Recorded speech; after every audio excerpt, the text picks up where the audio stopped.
শেখ হাসিনার বাংলাদেশে আইনা 16 বছরের অন্যায় অত্যাচার, গুম, হত্যা, দুর্নীতি, অর্থ পাচার সব কিছুর আমাদের বিচারপতি সাহেব আছে সৈয়দ রিফাত আহমেদ।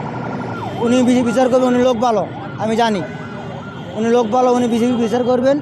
বিচারে আমরা রায় পাবো, এই রায়ে আমরা খুশি। তারপর নির্বাচন হবে, তার আগে কোনো নির্বাচন হতে দেওয়া যাবে না, হবেও না। কোনো নির্বাচন হবে না।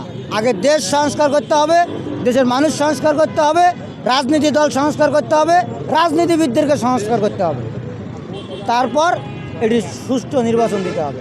তার আগে কোনো নির্বাচন হবে না। আমার পরিচয়, আমি অবহেলিত গাইবান্ধা। আমার অনেক দেওয়ালে দেওয়ালে আমি লিখছি, এই যে আছে। আমিও আওয়ামী লীগের কাছে নির্যাতিত।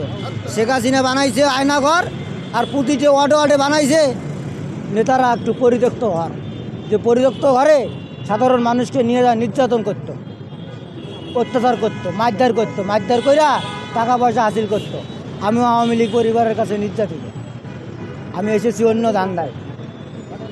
আমি অনেক কিছু জানি, কিন্তু যাইতে যায় না। আমি বহুত চেষ্টা করছি এদিক দিয়ে যমুনায় যাবো, ইউনুস সাহেবের সাথে দেখা করবো, যাইতে দেয় না। আমি অনেক কথা বলতাম ওনাকে।